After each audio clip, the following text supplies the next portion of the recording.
Welcome to voice of Tamil viewers. Finally OPS அவர்கள் டிஎம்கேல போயிட்டு இணைந்திருக்கிறாரு.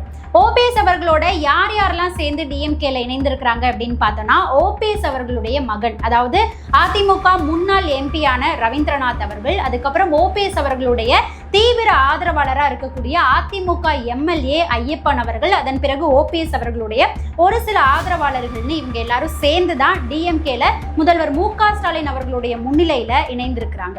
இப்படி டிஎம்கேல ஓபிஎஸ் அவர்கள் இணைந்ததுக்கு அப்புறம் வெளியில வந்து ஓபிஎஸ் அவர்கள் சேகர் பாபு அவர்களோட இணைந்து முதல் செய்தியாளர் சந்திப்பை கொடுத்திருக்கிறாரு.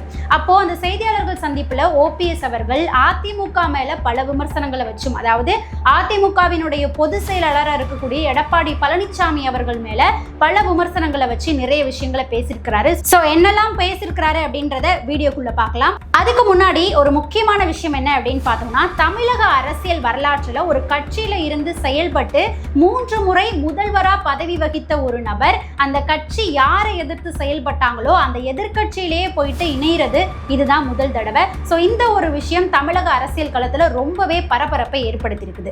ஒரு வழியா ஓபிஎஸ் அவர்கள் டிஎம்கேல போயிட்டு இணைந்திருக்கிறாரு. இப்போ அடுத்தது என்ன அப்படின்னு பார்த்தோம்னா, ஓபிஎஸ் அவர்களுக்கு டிஎம்கேல என்ன பதவி கொடுக்கிறதா முடிவு பண்ணியிருக்கிறாங்க.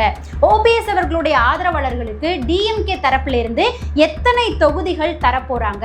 ஓபிஎஸ் அவர்களுடைய ஆதரவாளர்களின், அதாவது ஓபிஎஸ் அவர்களுடைய ஆதரவாளர்களா இருந்து இது நாள் வரைக்கும் ஏடிஎம்கேவுக்கு வாக்கு செலுத்தின அந்த ஆதரவாளர்களுடைய வாக்குகள் டிஎம்கேவுக்கு வந்து சேருமா, ஓபிஎஸ் அவர்கள் எத்தனை சதவீத வாக்குகளை டிஎம்கேவுக்கு எடுத்துட்டு வர போறாரு அப்படின்றதெல்லாம் பத்தி தான் இந்த பதிவுல நாம பார்க்க போறோம். வாங்க பார்க்கலாம். ஓபிஎஸ் அவர்கள் அதிமுகல 1973 வருடத்திலிருந்து அவருடைய அரசியல் பயணத்தை ஆரம்பிச்சாரு.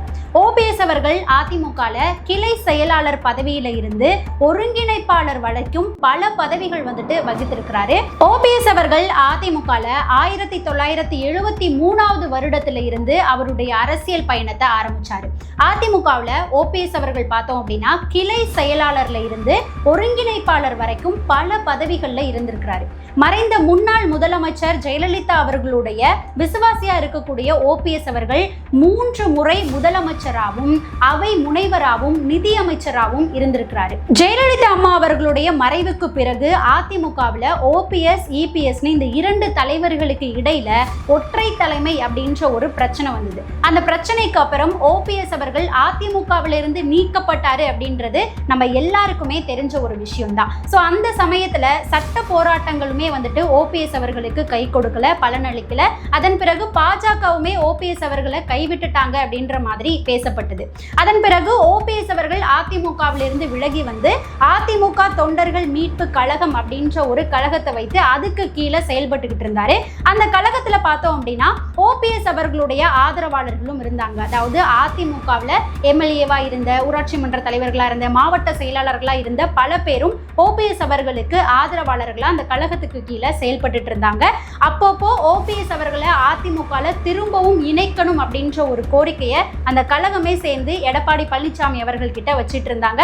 ஆனா என்னதான் கோரிக்கைகளை வச்சாலும் போராட்டங்களை நடத்தினாலும் இபிஎஸ் அவர்கள் கடைசி வரைக்கும் ஓபிஎஸ் அவர்களை அதிமுகவுல திரும்ப ஒன்றிணைக்கிறது சாத்தியமே கிடையாது அப்படின்ற முடிவுல வந்துட்டு நிலைப்பாடா நின்னுட்டாரு. அதனால கடைசியா பார்த்தோம் அப்படின்னா ஓபிஎஸ் அவர்கள் திமுகல முதல்வர் மு.க. ஸ்டாலின் அவர்களுடைய முன்னிலையில போயிட்டு இப்போ இணைந்திருக்கிறாரு. இப்படி ஓபிஎஸ் அவர்கள் திமுகல இணைந்ததுக்கு அப்புறம் அவருடைய எம்எல்ஏ பதவியை ராஜினாமா பண்ணியிருக்கிறாரு. தேனி மாவட்டத்தில் இருக்கக்கூடிய போடிநாயக்கனூர் தொகுதியில தான் அவர் எம்எல்ஏவா பதவி வகித்தாரு. அந்த பதவியை ராஜினாமா பண்ணி ராஜினாமா கடிதத்தை சட்டப்பேரவையில் இருக்கக்கூடிய செயலரை நேர்ல சந்திச்சு கொடுத்திருக்கிறாரு. இப்படி ஒரு வழியா ஓபிஎஸ் அவர்கள் டிஎம்கேல சேர்ந்துட்டாரு. இப்போ அடுத்த பாயிண்ட்டுக்குள்ள வரலாம். ஓபிஎஸ் அவர்களுக்கு டிஎம்கே தரப்புல என்ன பதவி கொடுக்க போறாங்க அப்படின்ற விஷயத்துக்குள்ள போனோம் அப்படின்னா, ஓபிஎஸ் அவர்களுக்கு திமுக தரப்புல இருந்து சில பதவிகளை ஒதுக்கி வச்சிருக்கிறதா ஒரு தகவல் வெளியாயிருக்குது. அதாவது வருகின்ற 2026 சட்டமன்ற தேர்தலில் திமுக ஜெயிச்சிட்டாங்க அப்படின்னா சபாநாயகர் பதவியை ஓபிஎஸ் அவர்களுக்கு வழங்குவதற்கு திமுக தயாரா இருக்காங்க அப்படின்ற ஒரு தகவலும் வெளியாயிருக்குது. அதே போல திமுகவினுடைய இணை பொதுச் செயலாளர் பதவியையும் ஓபிஎஸ் அவர்களுக்கு வழங்குறதுக்கு திமுக தயாரா இருக்காங்க அப்படின்ற ஒரு தகவலும் வெளியாயிருக்குது. இதுல இன்னொரு முக்கியமான விஷயம் என்ன அப்படின்னு பார்த்தோம்னா, ஓபிஎஸ் அவர்கள் டிஎம்கேல போயிட்டு இணையறதுக்கு முன்னாடியே முதல்வர் மு.க. ஸ்டாலின் அவர்கள் கிட்ட பேச்சுவார்த்தை நடத்தினதா சொல்லப்படுது. என்ன பேசியிருக்கிறாங்க அப்படின்னா, ஓபிஎஸ் அவர்கள் தனக்குன்னு ஒரு பதவி வழங்கணும், அதே போல தன்னுடைய ஆதரவாளர்களுக்குன்னு 7 தொகுதிகள் நீங்க ஒதுக்கணும் அப்படின்ற ஒரு கோரிக்கையை முதல்வர் அவர்கள் கிட்ட வச்சதா சொல்லப்படுது. அதுக்கு திமுக தரப்புல இருந்து என்ன ரிப்ளை கொடுத்திருக்கிறாங்க அப்படின்னா, நீங்க அதிமுகல 3 முறை முதல்வரா இருந்திருக்கிறீங்க, உங்களுடைய மரியாதைக்கு எந்த குறைவும் இல்லாதபடி எங்களுடைய தரப்புல இருந்து உங்களுக்கு ஒரு பதவி வழங்கப்படும், அதே போல உங்களுடைய ஆதரவாளர்களுக்கும் சில தொகுதிகள் வந்துட்டு ஒதுக்கப்படும், மற்ற விஷயத்தெல்லாம் நம்ம பின்னாடி பார்த்துக்கலாம், நீங்க முதல்ல வந்துட்டு இணையுங்க அப்படின்ற மாதிரி திமுக தரப்புல இருந்து சொன்னதா சொல்லப்படுது. ஸோ இப்போ ஓபிஎஸும் டிஎம்கே வந்துட்டு இணைந்துட்டாரு. இப்போ டிஎம்கே என்ன முடிவுல இருக்கிறாங்கன்ற மாதிரி தகவல் வெளியாயிருக்கு அப்படின்னா, ஓபிஎஸ் அவர்களுக்கு வின் பண்ணிட்டாங்க அப்படின்னா சபாநாயகர் பதவி, அப்படி இல்லைன்னா இணை பொதுச் செயலாளர் பதவி வழங்கப்படுறதுக்கு டிஎம்கே வந்து தயாரா இருக்காங்கன்னு சொல்லப்படுது. அதே போல ஓபிஎஸ் அவர்களுக்கும் அவருடைய ஆதரவாளர்களுக்கும் 3 தொகுதிகளை ஒதுக்குவதா டிஎம்கே வந்துட்டு முடிவு பண்ணியிருக்கிறாங்க அப்படின்ற ஒரு தகவலும் வெளியாயிருக்குது. ஆனா அதிகாரப்பூர்வமா இந்த தகவல் வெளியில வரத்துக்கு நாம ஒரு சில தினங்கள் காத்திருந்துதான் ஆகணும். ஒரு சில தினங்களுக்கு பிறகு ஓபிஎஸ் அவர்களுக்கு என்ன பதவி வழங்கப்படும், அவங்களுடைய தரப்புக்கு எத்தனை தொகுதிகள் ஒதுக்க போறாங்க அப்படின்ற முடிவுகள் வெளியில வரும். நாம காத்திருந்து பார்க்கலாம். அடுத்ததா பார்த்தோம் அப்படின்னா, இதுதான் மிகவே முக்கியமான ஒரு கேள்வி. அதாவது ஓ பன்னீர்செல்வம் அவர்கள் டிஎம்கேவுக்கு எத்தனை சதவீத வாக்குகளை கொண்டு வருவாரு அப்படின்ற ஒரு கேள்விதான். அதாவது ஓ பன்னீர்செல்வம் அவர்களுக்கு அதிமுக தரப்புல பாரம்பரியமாவே 5% 8% வரைக்கும் ஓட்டு வரும். அந்த ஓட்டு அவருக்கு நிலையாவே வந்துட்டு இருக்கும். எந்த பகுதியில் வரும் அப்படின்னு பார்த்தா தென் மாவட்டங்கள்ல, தேனி, ராமநாதபுரம், மதுரை, இந்த மாதிரியான தென் மாவட்டங்கள்ல அவருக்கு 5% 8% வரைக்கும் ஓட்டுகள் நிலையாவே கிடைக்கும்.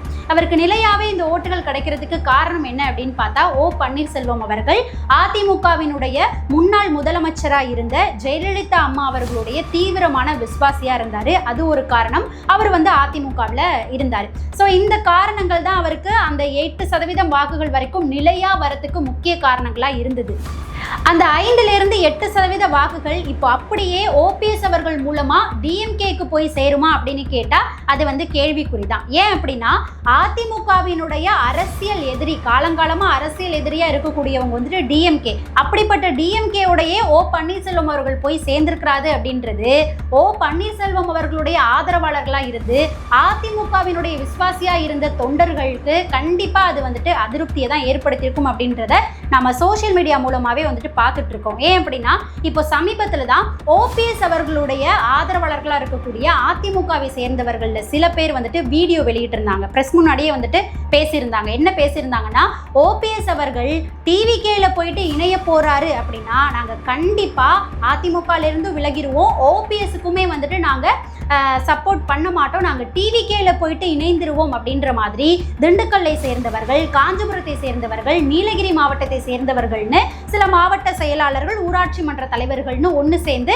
செய்தியாளர்கள் முன்னாடி வந்துட்டு பேட்டியை கொடுத்திருந்தாங்க. அதாவது திமுகவில் அவர் போய் சேர்றாரு அப்படின்னா நாங்கள் தாவைக்கால சேர போறோம் அப்படின்றத தீர்மானமே நிறைவேற்றிட்டோம் அப்படின்றத செய்தியாளர்கள் முன்னாடி பேட்டியாவே கொடுத்துட்டாங்க. ஸோ அப்படி இருக்கும்போது ஓபிஎஸ் அவர்களுக்கு நிலையா கிடைச்சிக்கிட்டு இருந்த 5-8% வாக்கு அப்படின்றது அப்படியே டிஎம்கேக்கு வந்து சேருமா அப்படின்றது கண்டிப்பா சந்தேகமா தான் இருக்கு.